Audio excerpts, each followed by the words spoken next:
Olá pessoal, tudo bem? Sejam todos muito bem-vindos ao Prevcast, o seu podcast de Direito Previdenciário. Aqui você acelera a sua curva de aprendizado. Meu nome é Denise Schettini, sou advogado, CEO da Advocacia Schettini hoje, com 6 escritórios, mentor de advogado, e vou ser o seu host nessa jornada de hoje, que vai ser incrível. Meu convidado, ele conhece muito de negócio, o cara tem uma visão, a gente já estava batendo um papo aqui nos bastidores, que a mente já estava fazendo assim, ó, boom, várias ideias, e eu vou compartilhar tudo isso com você. Então fica com a gente até o final. Antes, comenta aqui como é que tem sido o Prevcast para você. Isso me ajuda a criar conteúdo cada vez mais conectado com você aí do outro lado, beleza? Também compartilha nos seus grupos de WhatsApp. Bora trazer mais previdenciaristas para cá e formar uma grande comunidade de advogados. E também, se não é inscrito no canal, se inscreve, ativa o sininho, porque toda vez que tiver conteúdo top, como vai ser o conteúdo de hoje, você vai ser beneficiado aí em primeira mão, beleza? Quero trazer ele, que o cara é fera, ele é sócio de um previdenciarista conhecido e já estava me explicando uma visão de negócio aqui que a gente vai compartilhar com vocês. Seja muito, muito bem-vindo, Dr. Thiago Menegalto, tudo bem? Ô, Danilão, pô, que legal, que bacana, obrigado aí pelo convite, por essa oportunidade de estar aqui com você. Para mim é um prazer estar aqui, a gente poder falar de negócios jurídicos, né? A gente sai um pouco daquele só do juridiquês mesmo para falar da prática, do dia a dia nosso da advocacia. Eu acho que isso é extremamente importante, seja para o jovem advogado e muitas vezes seja para aqueles que estão resolvendo mudar de área ou está infeliz com a sua advocacia. Tenho certeza que você ajuda aí muita gente com esse seu canal e, pô, tô muito feliz de estar aqui, viu, meu? Obrigado, meu, pelo convite. Vou te falar, Thiago, quando eu iniciei esse projeto, eu sentia muita falta, cara, você sabe, de um conteúdo, de uma troca dessa, né? O mercado de gestão como um todo, ele tem a ideia do benchmark, a troca, né, entre profissionais da mesma área. Pô, como é que você faz lá? Eu faço assim e tal. E de repente a gente tem uma troca e os dois crescem muito. E eu não via isso, cara, na advocacia. A advocacia muitas vezes presa aí a só parte técnica, só entender sobre pós-graduação pô, mas você precisa gerir um escritório, você precisa prospectar clientes, você precisa fazer um marketing de posicionamento, você precisa gerir as suas contas, e como é que faz tudo isso? Falei, eu vou trocar uma ideia com os caras fera, como é o caso do Thiagão aqui, para que a galera te conheça, para que a galera aqui, de repente, ainda não te conhece, saiba quem você é. Conta um pouco pra gente aí, como é que tá, qual área você atua, o pessoal entender hoje onde que você tá, qual área você atua, como é que é o seu escritório, e quem é seu sócio aí, que é um cara fera demais. Vamos começar por ele, né? Sérgio Geromes, cara, é um cara fantástico, assim, ele é um cara... A gente já entra no nosso papo pensando, né? Poxa, vou sair, quero ir para a carreira jurídica, me tornei advogado, e agora? E quando você tem a oportunidade de ter um sócio, como é a minha sociedade com o Sérgio, é fantástico, porque nós atuamos em áreas diferentes. A gente começa assim do nada mesmo, sabe? Às vezes a gente está sentado lá no escritório, do nosso primeiro cheque de honorários, nós compramos uma impressora, e na época a Epson, você mandava adaptar aqueles tanques. Era uma época que não tinha processo digital, era tudo impresso, e foi o nosso primeiro cheque de honorários, foi ali. E o Sérgio é um cara assim, acho que quando a gente tem essa pegada do sócio, você ter um sócio, primeiro passo é a confiança, porque é um casamento. Vou dizer que eu estou casado com o Sérgio aí há mais de 15 anos na sociedade, e a gente tem uma confiança recíproca muito grande, né? Tanto eu quanto ele. Então o Sérgio é um cara fantástico. A gente eu venho na pegada especialmente do direito do trabalho, porque já há muitos anos fui profissional de RH. Então vinha do DP, me lembro que a gente parava a Kombi da empresa na porta ali não é rodoviária, é um terminal de ônibus ali em Santo André, para fichar o pessoal da indústria da construção civil, e ali já fazia o recolhimento de documentos, carteira de trabalho, aquelas coisas todas, íamos para o RH, para o DP, para fazer as anotações. Eu rodava o estado, porque nós tínhamos várias, ali, imagina a região do ABC, né? Várias cidades, e cada uma tinha o seu vale transporte específico, e na época o vale transporte era de papel, então você tinha que fazer toda essa troca. o passe, era verdadeiro passe, né? É quase uma questão religiosa, vim pegar o passe, né? Isso é verdade. E, cara, e aí nasce o barato pelo direito do trabalho, né? Porque você tá ali, você tá com contato com o funcionário, contrato de experiência, fazendo anotação em carteira de trabalho, acidente de trabalho, porque vinham as CATs para serem preenchidas, os documentos que na época enviávamos ao INSS, né? Na época a CAT você tinha que fazê-la em 7 vias, entregar para o sindicato, entregar 2 vias para o acidentado, ficava uma via. Aí você começa a desenhar a ideia do direito do trabalho. E eu achava fantástico, porque eu me lembro até hoje, eu não sei o sobrenome dela, mas o primeiro nome me gravou, era a doutora Gisele, uma advogada elegante, ela falava bonito, assim, sabe? E quando tinha reclamação trabalhista, nós tínhamos reunião, eu tinha que separar a documentação, e eu via a doutora Gisele falando, assim, falando, caramba, você é advogado, meu, você é advogado. E aí oportunizou, a gente foi andando nesse caminho dentro do DP, mas a grana curta, né? Então, assim, a possibilidade financeira na época para fazer faculdade era nula, assim. Tinha uma condição financeira muito difícil. E aí eu fiz um curso de técnico de segurança do trabalho. E aí foi o curso de técnico, eu arrumei emprego como técnico de segurança do trabalho. E quando eu efetivamente me estabeleci na função de técnico de segurança, o meu salário já comportava pagar a parcela da faculdade.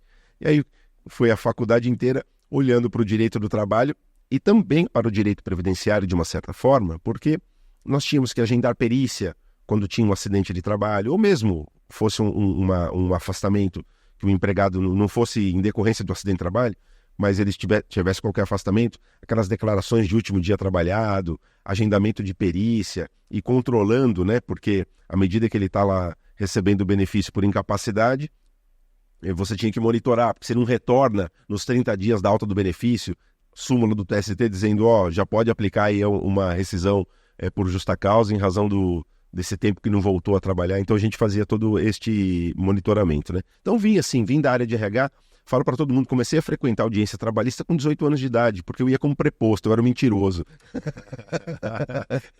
E eu gostava muito. Pô, preposto mente. No mente, imagina, né?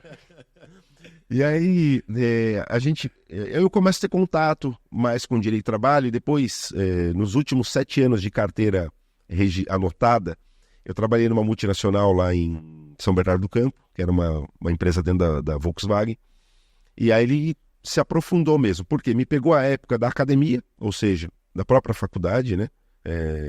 Vendo tudo ali dentro da empresa, naturalmente que o direito do trabalho era a menina dos meus olhos, com essa ligação com o direito previdenciário, em razão do acidente de trabalho, fui técnico de segurança, depois fui analista de recursos humanos, e aí me foquei na área de treinamento e desenvolvimento de pessoas dentro da empresa.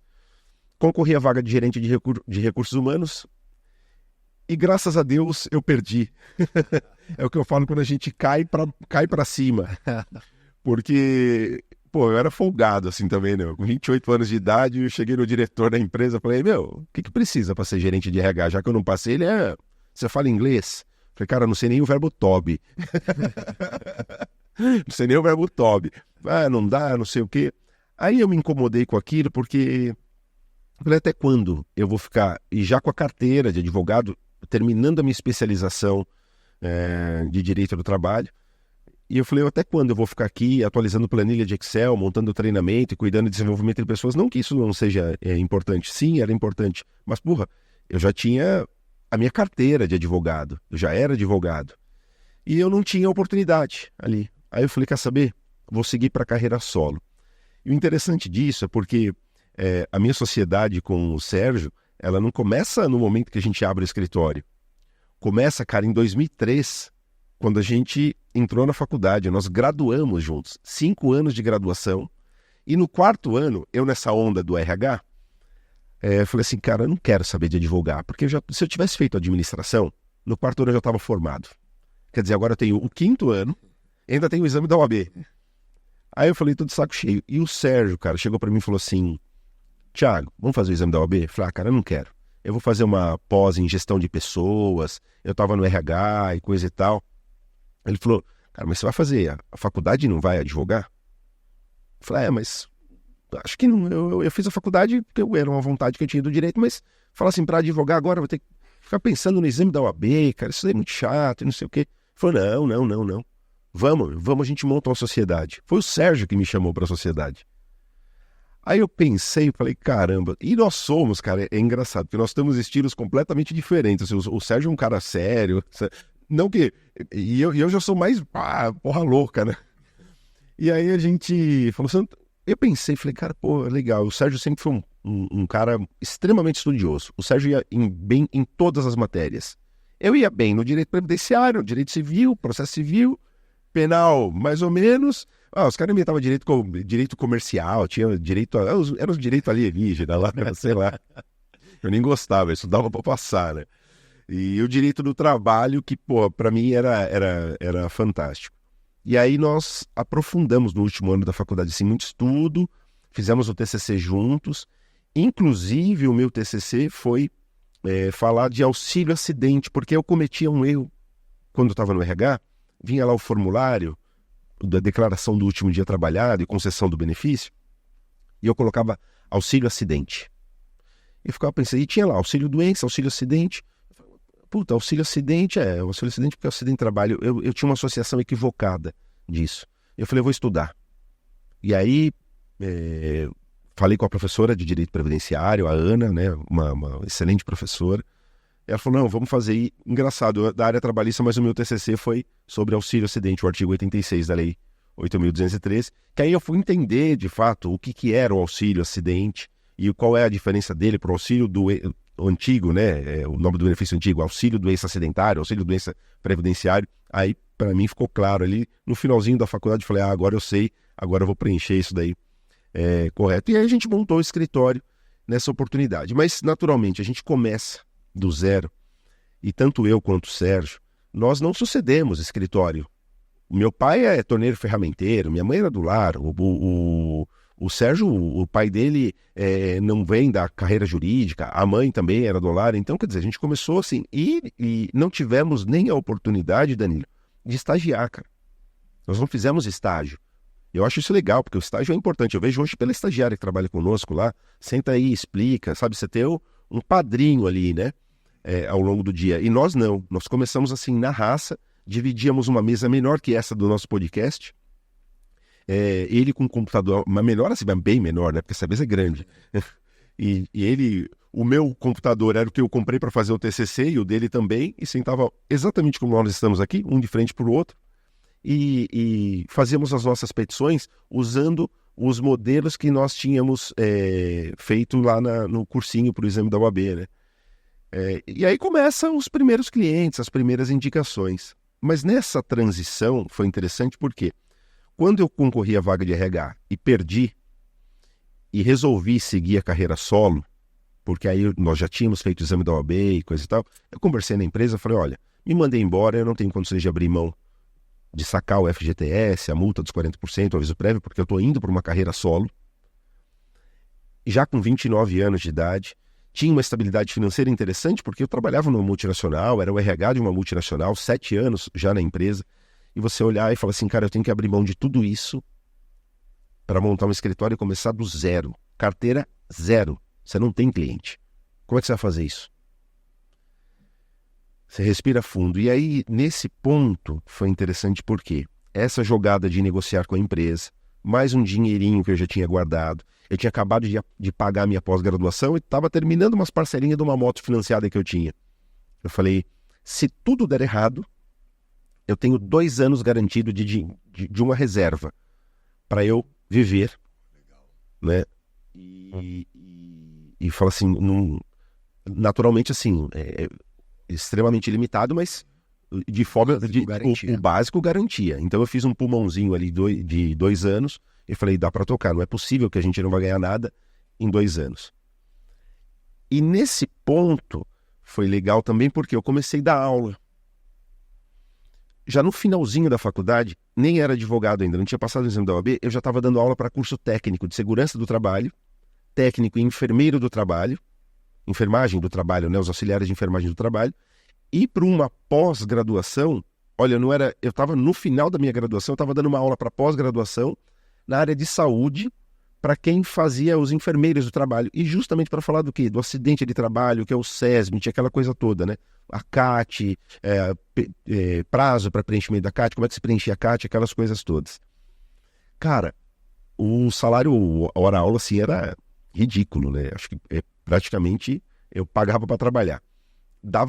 Era exatamente a conta lá do aluguel. Falei assim, o meu aluguel eu consigo tirar com essas aulas.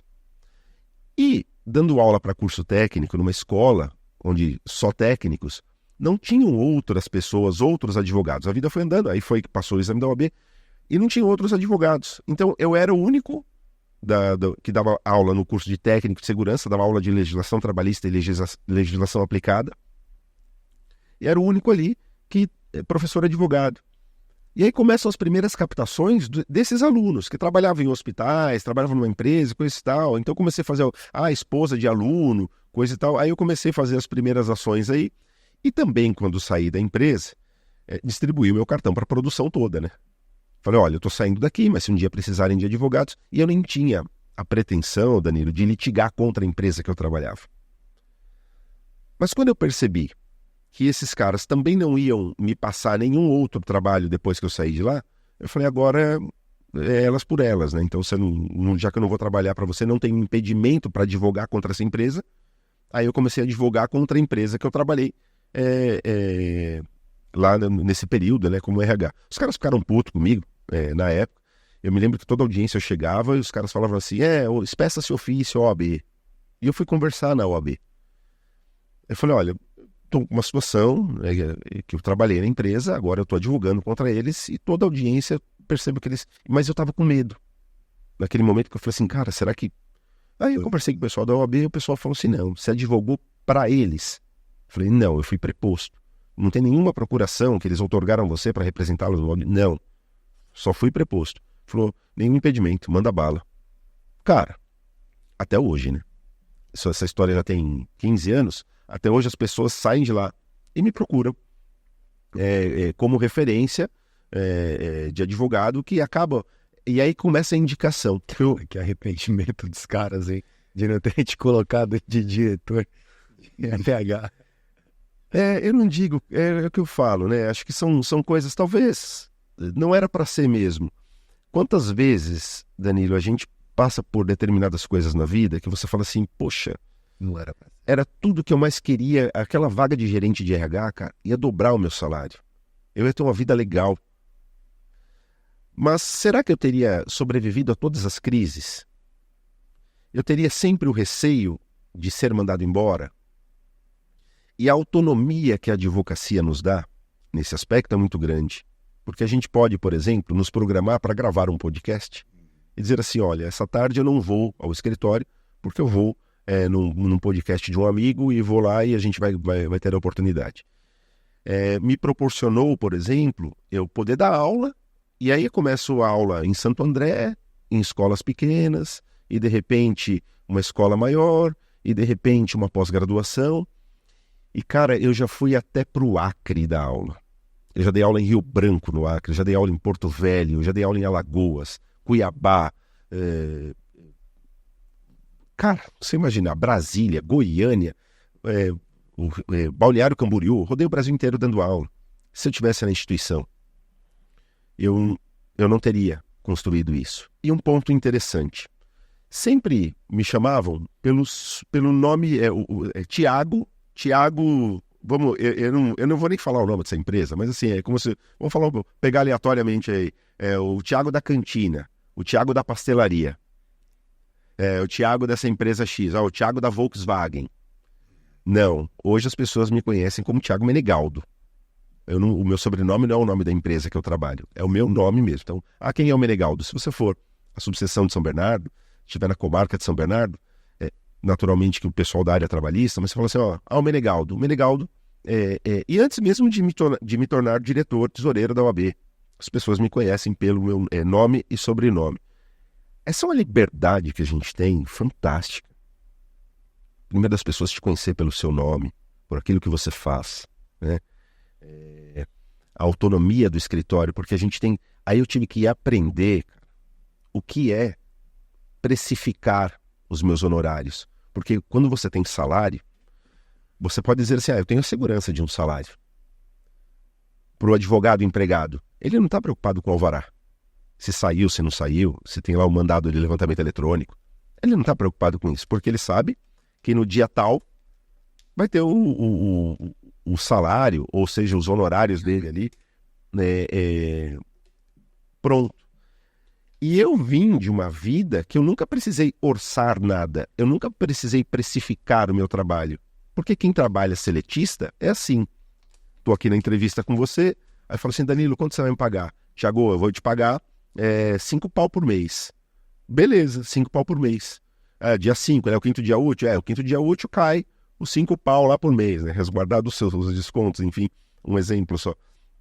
Então você não tem essa preocupação. Ao passo que algumas pessoas buscam justamente o que é essa estabilidade.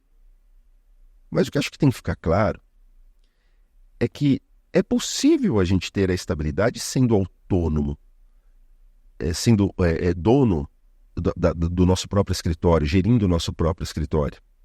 Porque vai ter mesmo, irmão, que você vai estourar no norte de ganhar dinheiro. Você fala assim, saiu aquele processo da vida, saiu um processo bom. Você tem que pegar as suas despesas mensais, pagá-las. Não digo que você não tem que usufruir daquilo, você vai pegar uma beira daquilo para você comprar o que você quiser. Eu sou entusiasta de carro antigo, adoro carro antigo, gosto de skate. Então, o dia saiu um dinheiro, eu estava esperando, vou comprar um skate novo que era sensado, ou fazer isso no meu carrinho velho lá. Beleza. E o restante, você guarda. Guarda justamente para que você tenha essa estabilidade financeira, porque vai ter um mês que você não vai levantar nenhum alvará. Mas as suas contas estão pagas e está tudo certo. E aquilo não te preocupa, você entendeu? Você vai continuar comendo. É só você não se preocupar. E a gente tem que trabalhar, então, agora com uma outra ideia. Qual que é a ideia? É um ganho anual. Eu olho para trás e vejo quanto que eu ganhei no ano. Pego aquele valor, divido por 12, já sei a média de quanto eu estou ganhando. Você vai trabalhando com a média, mês a mês. Você vai olha, a média está diminuindo, a média está aumentando. E fora daquilo, o que você ganhar fora daquilo, aproveite. Mas saiba que você tem que guardar uma parte. Porque eu vejo muitos colegas que acabam indo para essa carreira solo, eu brinco de carreira solo, mas de ser dono do seu escritório, não se preparam para isso e muitas vezes se empolgam, porque você pode ter uma sequência de 2, 3, 4, 5 meses ganhando bem. De repente, concessões de aposentadoria, acordos na Justiça do Trabalho, contrato que você fez, uma consultoria que você fez e coisa e tal, e você ganhou bem. E aí você torna aquilo, a pessoa faz aquilo a sua rotina, mas esquece que tem o 6º, 7º, 8º mês que talvez você não tenha esse ganho. Eu não estou falando dos grandes, porque nós não somos nenhum poderosos, não somos poderosos, os vitaminados, não somos os vitaminados. Então aqui, cara, o cinto da calça aqui tá ralado de balcão de vara, né? A gente tá lá fazendo audiência, coisa e tal. Mas até chegar nesse fluxo de você ter esse fluxo financeiro, você ter essa carteira, demora um pouco. E a gente está vivendo muito a questão do imediatismo. Imediatismo de que forma? Cara, eu abro o Instagram, o que tem de gente vendendo aquelas ideias de fique milionário, olha, ganhe seu primeiro milhão, não é assim. Se não tiver trabalho, se você não souber gerir a sua vida, se você não... O que dá o dinheiro? É o trabalho, cara.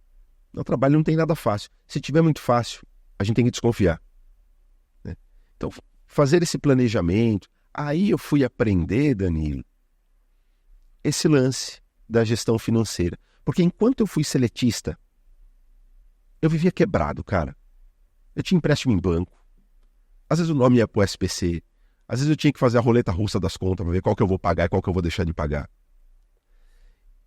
E eu, depois que passei a ser um profissional liberal, as coisas mudaram. Por quê? Porque você começa o receio, por exemplo, de fazer conta. Eu tenho receio hoje de financiamento. Tenho financiamento? Tenho. Minha casa é financiada. Estou pagando a minha casa. Mas eu tenho receio. Qual que é o meu receio? Cara, e se de repente você vem numa sequência de mês ruim e não consegue saldar tudo aquilo? Por isso, a reserva. E aí eu fui parando com os financiamentos. Eu vou trocar o carro, eu junto dinheiro e pago o carro à vista. Porque eu não sei o mês que vem. Aí chega no ponto que você se estabiliza. Mas essa transição, ela não é fácil, né? Ela não é fácil. Mas não é impossível e também não é tão difícil como talvez muitos vendam.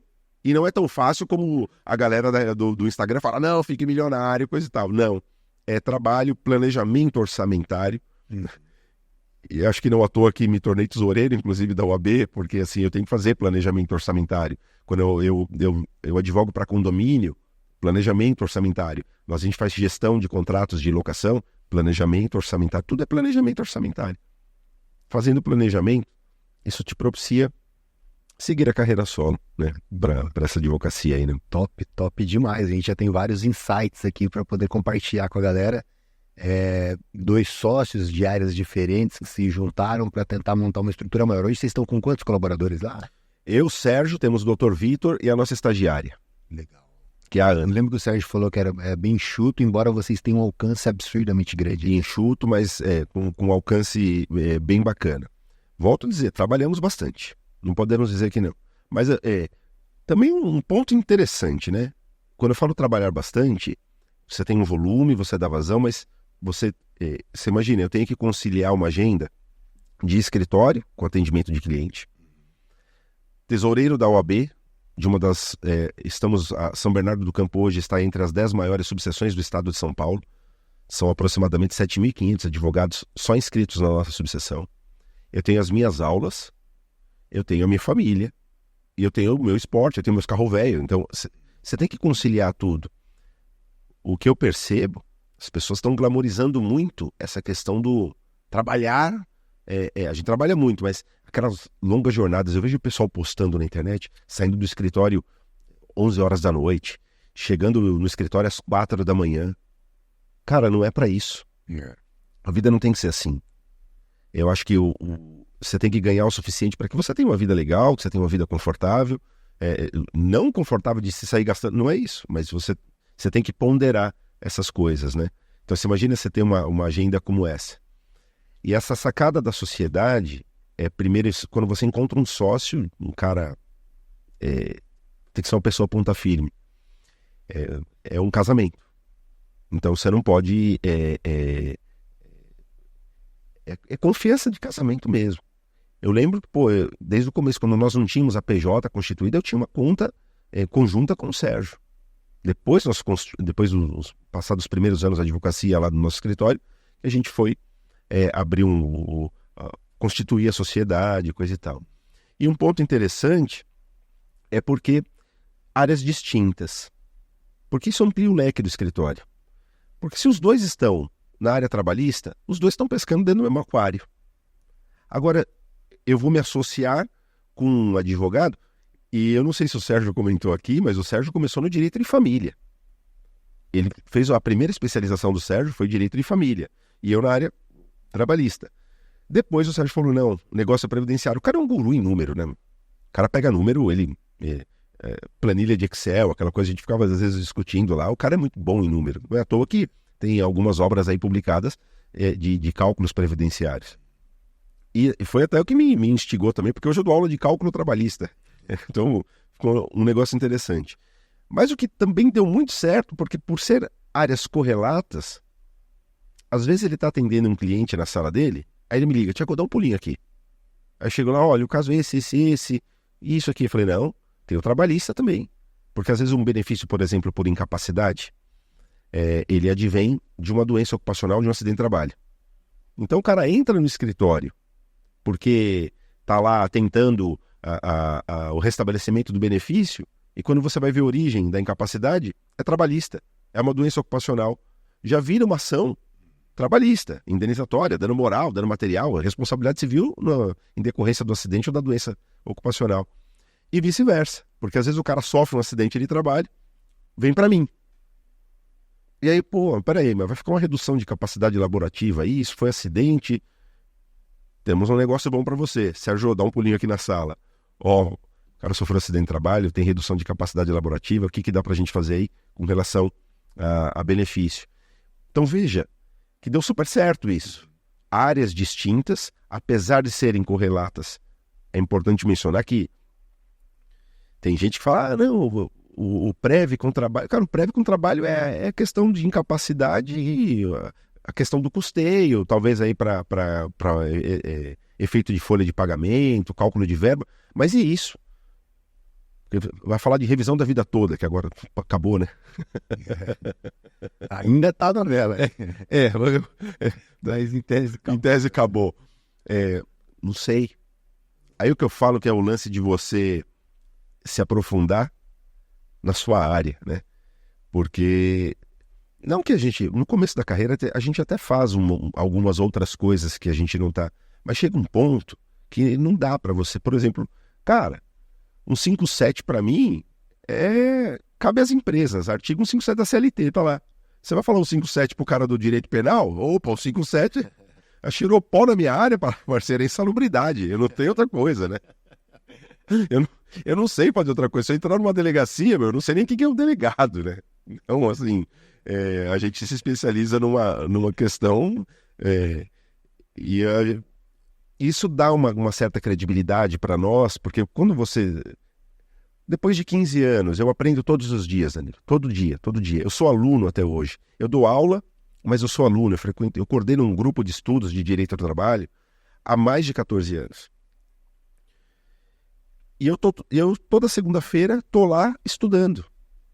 A gente tem que entender que à medida que a gente escolhe o direito, você está fadado para o resto da sua vida a estudar.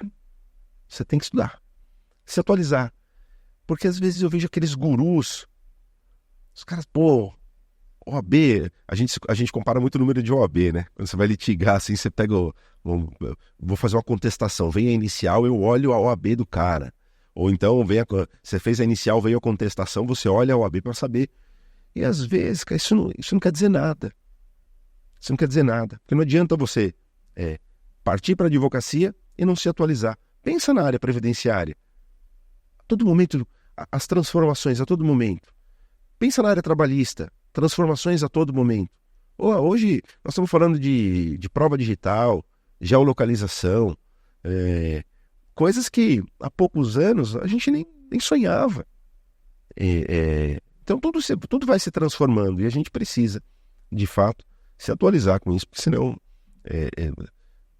aí o insucesso é fatal, né? Vem, né? Não tem jeito, tem que estudar e tem que... Mas meter as caras. Tem que ter ação. Legal. Cara, você falou de uma coisa aí de planejamento orçamentário, né? Que isso é importante, até vou querer entender um pouco mais sua visão em relação a isso. Mas me lembro, porque na advocacia realmente isso é muito difícil, né? Eu até dar um testemunho aqui em 2010, cara, a gente passou por um problema financeiro pesado por causa disso, né? A gente tinha uma folha salarial, eu até dei uma entrevista, acho que foi em 2020 mais ou menos, para Pequenas Empresas Grandes Negócios. Tem essa revista lá, e aí eu falo dessa crise em 2010. A gente tinha uma folha salarial, sei lá, cara, dos 80 pau mês, a gente tinha uns 10 colaboradores na época, talvez um pouquinho mais. Hoje a folha tá bem mais pesada, mas, cara, 80 pau mês, e aí você tem que segurar isso. Tinha cliente entrando. Só, cara, você tem 1 milhão ano quase de folha, e aí você fala, é uma responsabilidade muito grave, cara, isso é difícil. E aí se você se perde nisso, e eu me perdi nisso, cara, vira uma loucura. Sim. Empréstimo bancário, preocupação danada, cara, noite sem dormir, que você fala, tem que pagar salário. Tem coisa que é básica, cara, você fala, tem que pagar salário. Tem custo de operação absurdo, assim. E aí você fala, difícil, né, cara? E aí foi quando eu aprendi a importância de você ter a reserva de emergência, que eu tava vivendo ali no fluxo de caixa. Sim. E, cara, baixou o fluxo de caixa ali, você falou, tem dinheiro pra entrar? Tem, cara, tem cliente.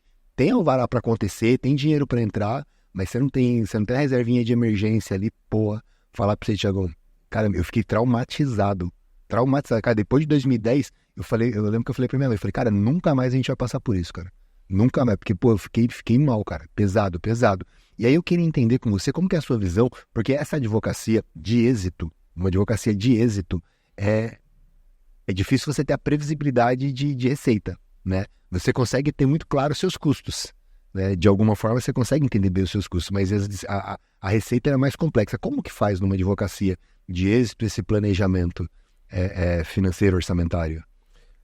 Danilo, é assim, a gente não tem muito que inventar a roda, né? Uhum.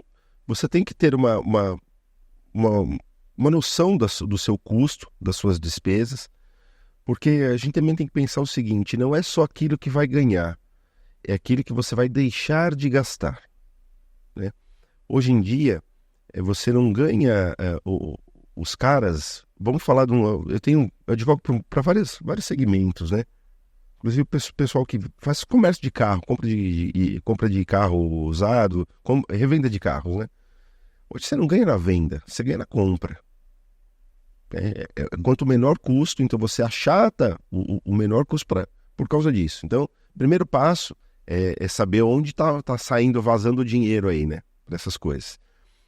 A questão do planejamento, pensa só, tendo o seu custo mensal, isso é o mínimo que eu posso ter, você precisa ter um provisionamento, uma coisa exatamente para que você não passe por isso, de repente ter que cair num banco. Porque se você cair num banco, taxa de juros Lá em cima. é lá em cima. Eu também já vivi momentos em que eu tive que escolher qual conta eu ia deixar de pagar. Qual é o meu critério? É a conta que menos me cobra juros. Eu advogo muito para condomínio. É uma das primeiras contas que o pessoal para de pagar é condomínio. Por quê? Porque a multa é de 2%, limitada. O Código Civil fala 2% de multa. Você paga o condomínio ou você paga o seu cartão de crédito? Você vai pagar o cartão de crédito.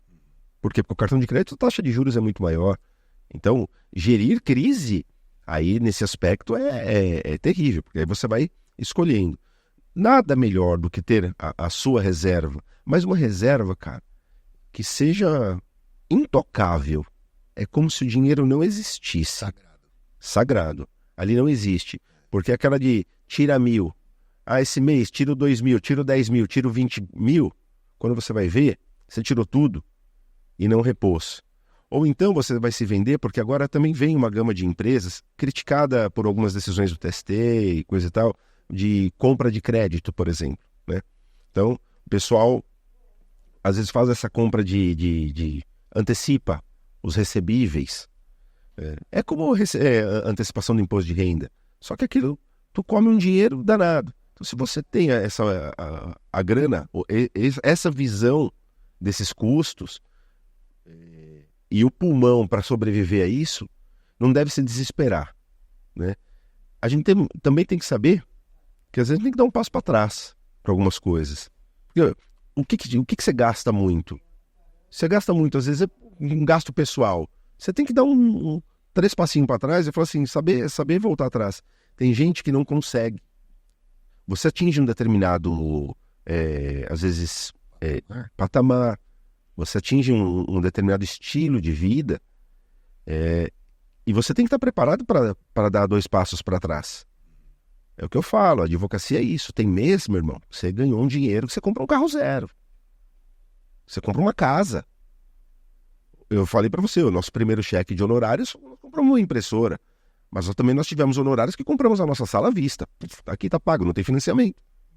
Então, a hora que você tem se você fizer esse equilíbrio e de ter a sua reserva, o mês que ganhou mais, saber que aquilo não é para sempre, e o mês que ganhou menos, não se desespere em se socorrer dessa reserva, mas para equalizar a conta, tá tudo certo, tá tudo resolvido.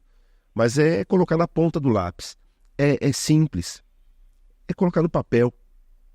Saber efetivamente ter um controle de quais são os seus gastos, daquilo que é imprescindível, que você não pode deixar, e daquilo que você pode renunciar e dizer, isso daqui eu não preciso, né? Não podemos viver uma vida de miseráveis.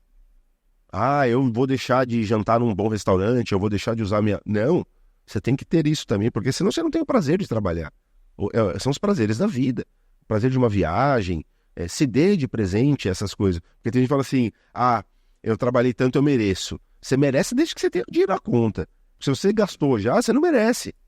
Você não merece. Agora, veja, também são estilos. Porque às vezes as pessoas glamorizam essa questão da advocacia e vendem a ideia de, poxa, monte o seu escritório. Para mim, deu certo. Hoje, eu não me vejo fechado numa empresa, trabalhando, cumprindo um horário. Talvez eu trabalhe mais como profissional liberal, mas com um puta prazer. Um puta prazer. Mas está tudo bem também se você também não tem essa característica de captação de cliente. Está tudo bem se você se dá bem, por exemplo, atrás do computador, não tendo que se preocupar na captação do cliente. Porque se é o seu estilo, então se conhecer, saber qual é o seu estilo, é muito importante. Porque às vezes fica todo mundo falando, não, monte seu escritório, ganhe não sei o quê. Cara, eu conheço advogados, empregados que ganham bem pra caramba. Os caras estão com a vida tranquila.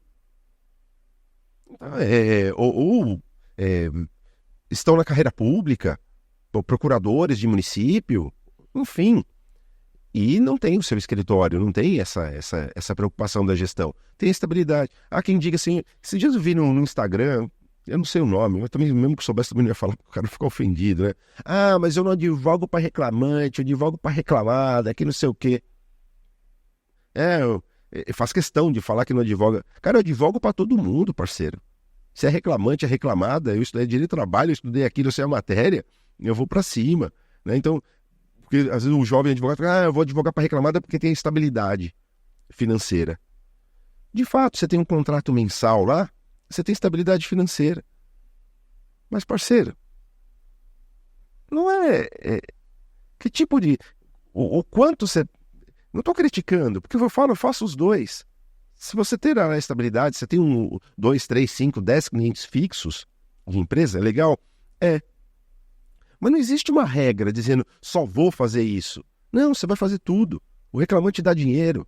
Você faz o acordo, o reclamante dá dinheiro. Então, não tem. Entenda o seu perfil. Você tem mais reclamante ou mais reclamada? Eu tenho mais reclamante, mas faço muita reclamada. Mas o meu, volto a dizer, é questão de foco. Faço reclamada, mas eu tenho mais reclamante. Vou te falar uma coisa que aconteceu comigo, eu queria até ouvir você, porque é uma estratégia de negócio, é uma tomada de decisão, né? Às vezes a gente tem que tomar algumas decisões e tem decisões que são mais difíceis. E eu atuo no direito previdenciário e também no direito trabalhista. E vou falar pra você, cara, que assim, eu gosto muito do trabalhista também, né? Eu gosto, cara, assim, de maneira equivalente aí. E o que eu mais gosto, aliás, assim, até já compartilhando com você, é a audiência. Cara, amo a audiência. Acho fantástico. Eu acho a coisa mais incrível. Eu me sinto pleno, assim, sabe? Numa audiência pesada. Adoro. E o que eu achei interessante, né, cara? Eu te defendi algumas empresas e defendi também reclamante. Boa parte da minha carreira foi reclamante. Boa parte. Mas fiz algumas reclamadas. Cara, e modéstia à parte, muito bem. Muito bem mesmo, porque você pega uma visão estratégica reclamante, sim, cara, defender reclamada aqui se você for muito estratégico, você realmente manda muito bem. Sim. E o que eu percebi? Aconteceu comigo, é a minha experiência, não vou dizer que é a realidade, mas eu queria entender a sua opinião em relação a isso. Eu senti que reclamada, e talvez eu não soube cobrar, não ganhava bem, não ganhei bem com reclamada, eu não me senti tão valorizado com reclamada, porque é como se ele tivesse feito tudo certo, e era minha obrigação mostrar que ele fez tudo certo, quando na verdade não fez tudo certo, errou pra caramba. Sim. A lei é dura com ele, e ele só foi empreendedor, e o empreendedor escorrega muito na lei, sim, pela vontade de fazer a coisa acontecer. E aí eu falei, cara, ainda que eu cobre mensal aqui, eu fico com uma responsabilidade absurdamente grande, porque se ele toma uma pancada aqui, se alguma coisa acontece, a empresa dele quebra, eu tenho um problema danado. Óbvio que a gente não quer isso, mas a gente avalia os riscos que a gente está jogando, né? E defender para reclamante, cara, eu tenho o desafio também do reclamante, que é uma pessoa difícil de compreender o seu direito, ele é muito ansioso, imediatista, mas os ganhos, se você for estratégico na contratação, ele é muito alto. Então o ROI, ou até mesmo o ticket médio aqui, ele é muito maior. Como foi a minha experiência. Você sente igual? Talvez eu errei aqui na parte de reclamada e não entendi o jogo para reclamada. Como é que você enxerga, Thiago, essa questão, cara? Danilo, assim, você acabou de falar o que eu falaria. Porque você tem, não é? Ele acabou de falar o que eu falaria, assim. É a sua visão. É a minha visão. Porque, veja só, vamos imaginar que você pegue uma empresa para advogar, uma grande empresa. São poucos, mas você pega uma grande empresa. Você vai montar uma estrutura para atender aquela empresa. Eles vão lhe pagar um valor fixo por mês, ou por processo, depende de como você pactuou aquilo. E você vendeu a sua alma para essa empresa. Porque ele vai te ligar toda hora, qualquer problema do RH. Às vezes você vai resolver problemas que nem é do jurídico, é um problema do RH. As pessoas confundem muito o direito do trabalho com gestão de pessoas. Isso é um problema grave. Eu falo isso quando eu estou em sala de aula. Esses dias eu dei uma aula de compliance. Redução de passivo trabalhista. Cara, pouco é o direito no aspecto geral. Trabalhe com comportamento das pessoas. Tenha um manual de boas práticas, né? Seja transparente com o empregado. No aspecto do relacionamento não é o direito. Esses dias uma cliente me ligou, quero almoçar com você, porque eu tô brava, colocaram uma câmera lá no não sei o quê. Pode colocar o que eu falo? Pode. Mas é a forma como põe. Entende? É a forma como põe. Ninguém entra com processo por direito, entra por vingança. Danilo, eu já mandei um cara, eu era do RH, eu mandei um cara embora por justa causa, por adulteração de atestado médico, e no final da conversa, ele me abraçou e agradeceu. Como assim? Você mandou um cara embora por justa causa? Eu expliquei pra ele, falei, meu amigo, olha, aqui alterou. Primeiro negou, né? Aqui alterou. Não, mas não fui eu. Falei, olha, tá bom, você não foi você, mas tem mais 2 aqui que tá com indícios de alteração. Tem certeza? Tenho. Então, você está me falando que você tem certeza, que agora a conversa estica para a polícia. Que alguém mexeu nisso, porque o hospital... Não, fui eu. Falei, meu amigo, não faça mais isso. Nós vamos mandar você embora por justa causa, não tem outra saída. Não vai nada anotado na sua carteira, a lei não permite que vá anotado nada na sua carteira, mas pense nisso. Eu poderia dar polícia, a gente poderia sair daqui para a polícia. Então, não vamos fazer isso sob nenhuma hipótese. Paramos aqui, mas pensa, obrigado. Me abraçou e foi embora e não processou a empresa. Gestão de pessoas. Redução de passivo trabalhista. A reclamada, você monta toda uma estrutura para atender uma grande reclamada dessa, e amanhã ou depois vem uma crise. E eles te trocam por um outro escritório que seja mais barato. Só que você tem toda uma estrutura. A reclamada que não faz o contrato, que te contrata pontualmente, é um outro problema. Ele te contrata por um processo e faz pelo menos mais 5 ou 10 ligações para te fazer consultas de coisas que não estão relacionadas ao processo. E aí mas o cara me deu um processo, coisa, você acaba respondendo e você perdeu o seu tempo com aquilo.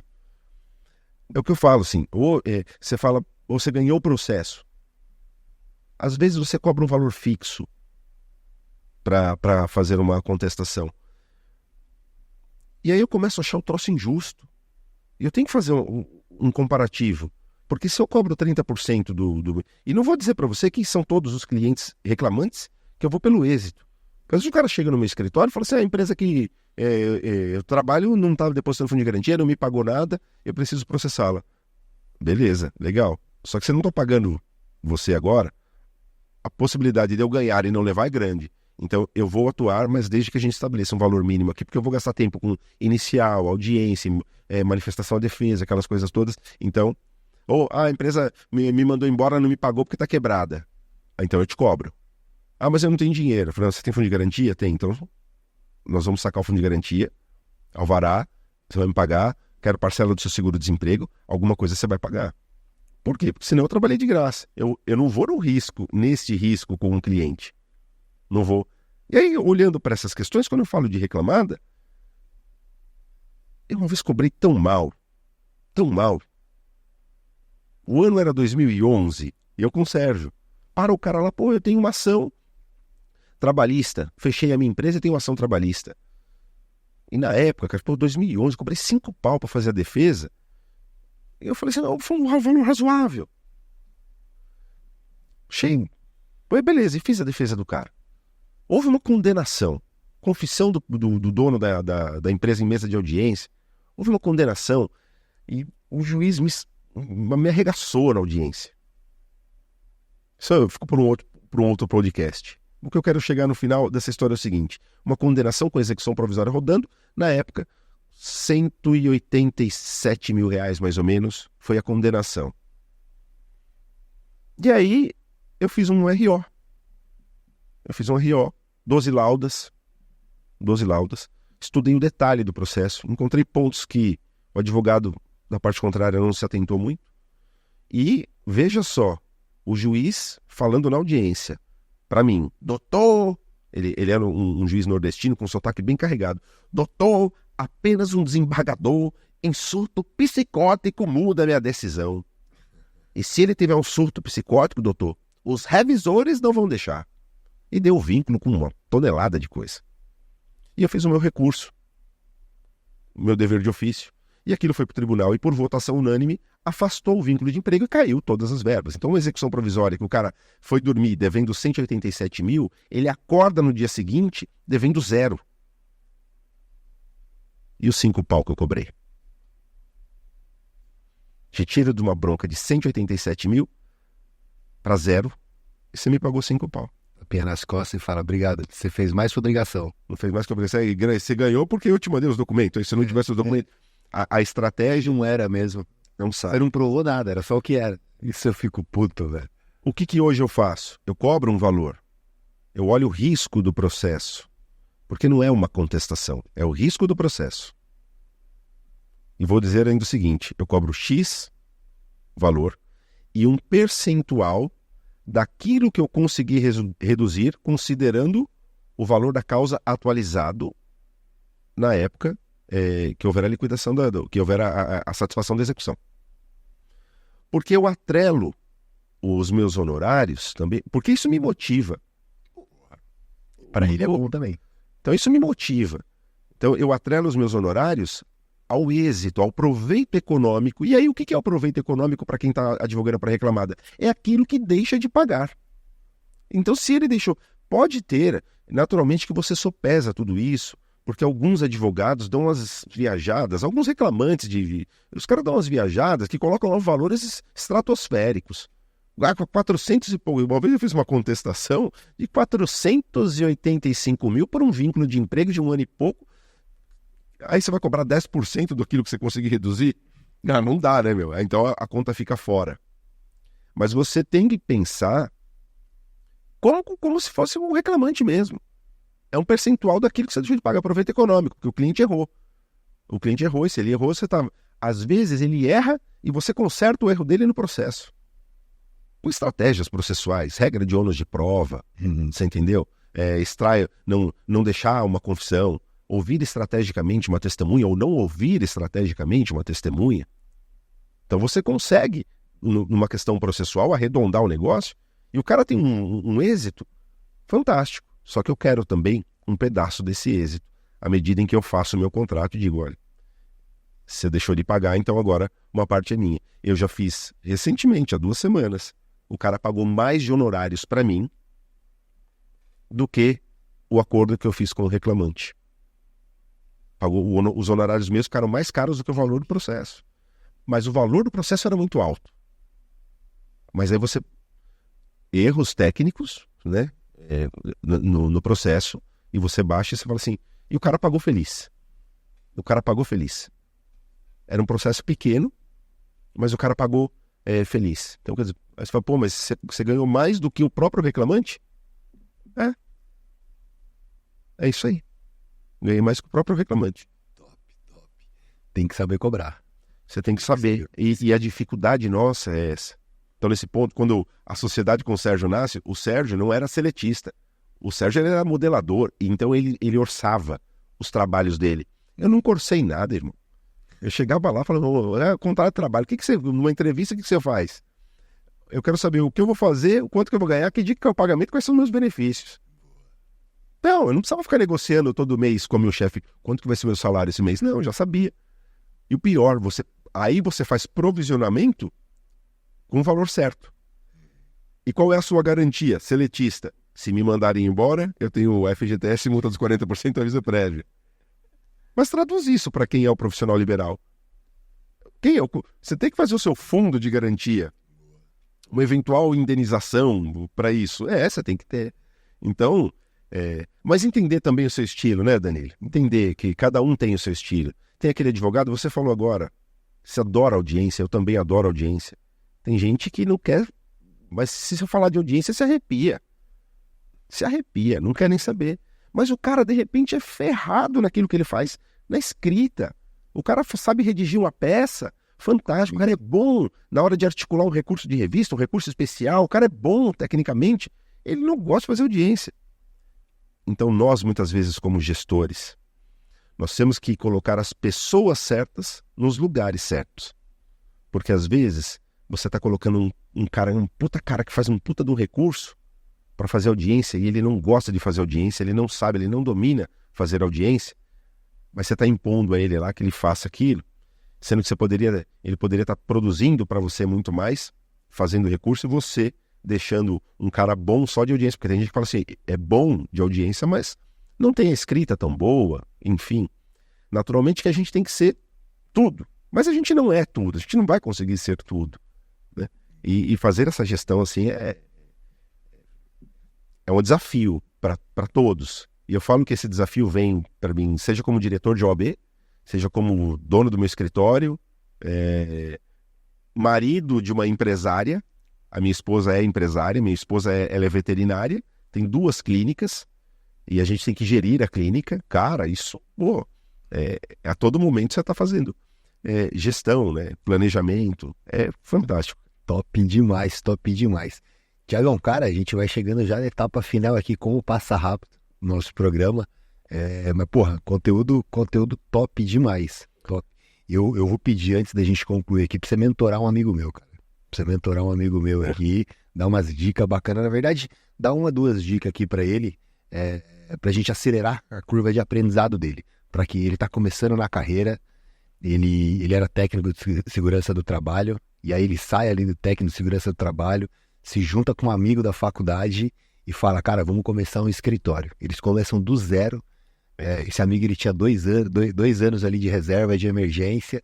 E aí eu queria saber, cara, o que você diria pro Tiagão lá de trás? O que você diria para você lá do início, quando você estava começando, para acelerar a sua curva, para que você talvez não cometesse eventualmente erros que cometeu e aprendesse mais rápido, eventualmente, experiências que você teve ao longo dessa jornada? O que você pode compartilhar com a galera dos principais aprendizados, assim, para eles poderem levar para casa? Primeiro, saiba qual é o seu perfil.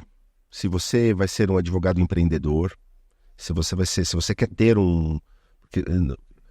se você tem essa visão, se você tem esse tino pro comercial, para captação de cliente. Porque eu acho que você tem que ter, às vezes você é muito bom tecnicamente, mas não tem a captação do cliente. Valorizar as parcerias. Não basta você ser um guru naquilo que você faz e não ter cliente. E indicação de colega não é indicação, é parceria. Eu não atuo na área de direito de família, mas eu pego o processo de direito de família e faço as minhas parcerias. Não ponho a mão no processo e ganho um percentual menor. E também pago um percentual para quando me mandam as demandas trabalhistas. Volto a dizer, uma questão importante da advocacia não é só ser técnico. Captar cliente é algo... Você vai saber tudo, e se não tiver o cliente, você não... Para que você sabe tudo? Para nada. Então, aproveitar essas questões das captações naturalmente, dentro do código de ética da OAB. Porque eu não posso sair fazendo uma captação e nós estamos vivendo um mundo. E não caiam nessa de comprar listas, de achar que você vai ter um captador que vai te trazer tantas. Não caiam nisso.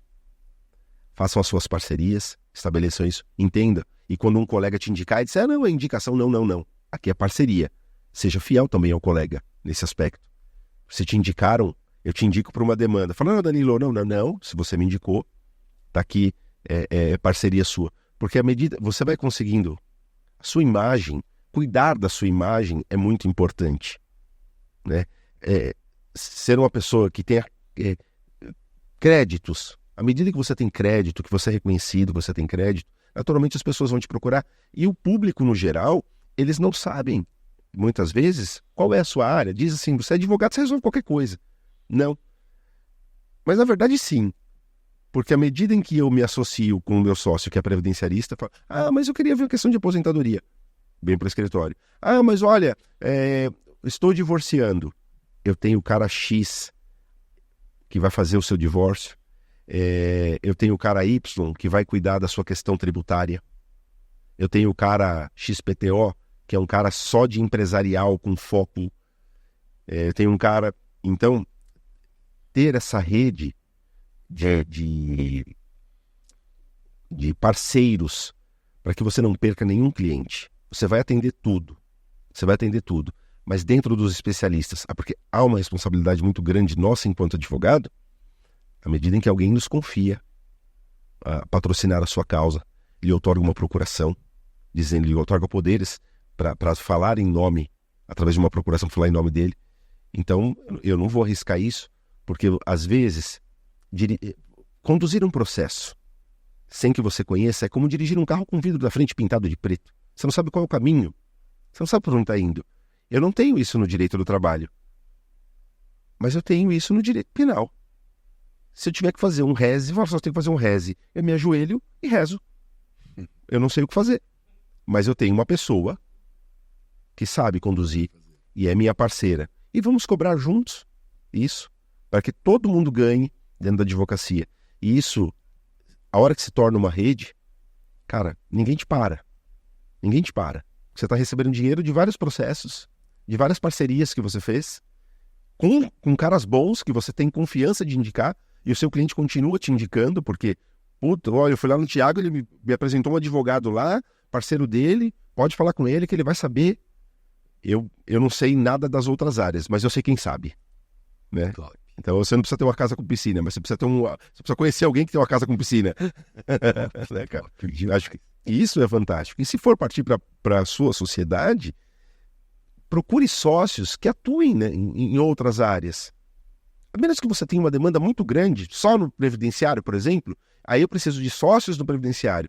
Mas, de repente, vire o cabeça, contrate pessoas e se associe com outra pessoa de outra área. Porque quando você tem muita demanda, você contrata advogados para trabalhar para você e tem um sócio de outra área. Ampliar o leque de atuação do seu escritório é fundamental.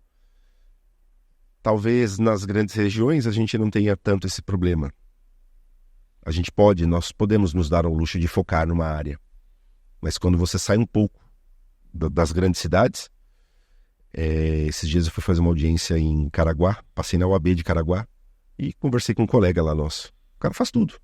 E já há muitos anos de profissão. Por quê? Porque só o direito previdenciário em Caraguá não vai dar. Só o direito do trabalho em Caraguá não vai dar. Então ele tem que fazer direito do consumidor, direito penal, direito civil, família, trabalho, entendeu? Mas aí nessas questões mais afastadas. Mas é isso. E outra, acreditar que dá certo. E não é com pouco trabalho, é com bastante trabalho, mas dá certo. A advocacia dá dinheiro. Você não tem aquele, eu vou ficar milionário. Não pense nisso. Não pense nisso. A advocacia dá dinheiro. É fazer o trabalho certo, fazer um trabalho justo, ser honesto com você, com o seu cliente, com o seu colega, que dá certo. Tem que insistir. O Sebrae diz, né? As pessoas começam nos primeiros 2 anos, as empresas quebram. A advocacia não é diferente. Você vai ter que transpor planejamento financeiro, saber que você tem mês que vai ter que passar a sacolinha para poder pagar as contas, não tem jeito. Mas a hora que você entra nesse ciclo, nessa carteira, o negócio flui. E a gente não tem que temer, porque o Brasil é o país que mais tem advogado. Tem um advogado tudo enfiado em empresa, em banco, cara que não advoga. Não se preocupe com os números de quantidade de advogado. Os que estão nos fóruns são sempre os mesmos. A gente está sempre lá, sempre... E tem um sol para todo mundo. Então dá para a gente... É só acreditar, né? Estudar e acreditar e fazer o negócio acontecer, cara. É fantástico. Top demais. E você gostou? Comenta aqui como é que foi pra você. Tiagão, cara, queria te agradecer muito mesmo, muita parceria aí e por ter vindo aqui, Prevcast, compartilhar com a gente muito conhecimento bacana mesmo, cara.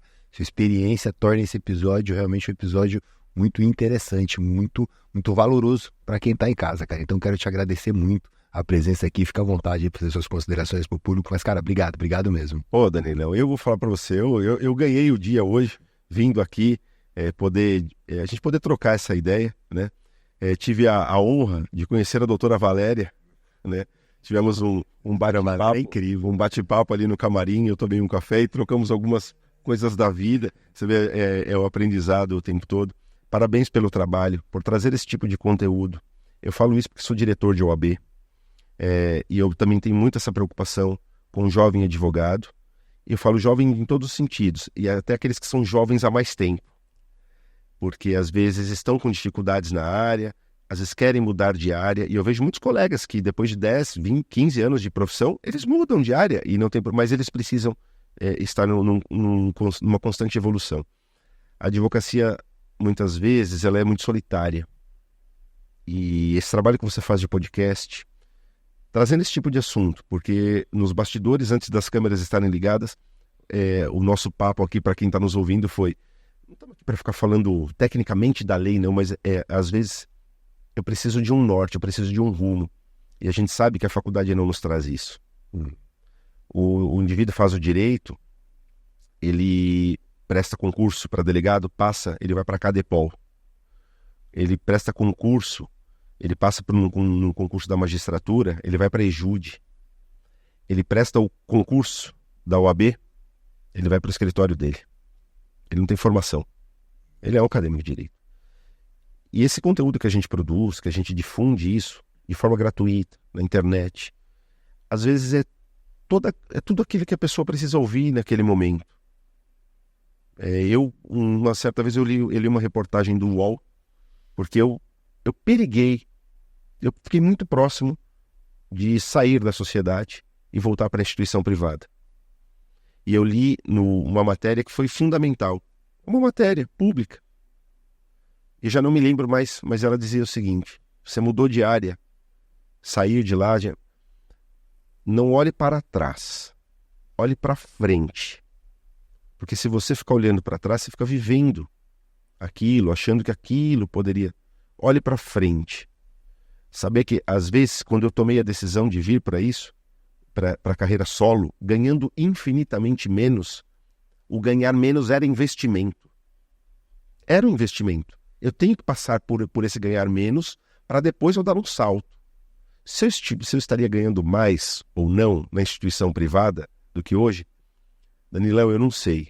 Mas uma coisa eu posso te dizer: eu sou muito mais feliz na condição que eu estou hoje do que sendo um seletista, e não... A CLT traz uma série de garantias fantásticas, mas talvez estivesse aí com receio dessas flutuações de mercado, essas coisas todas.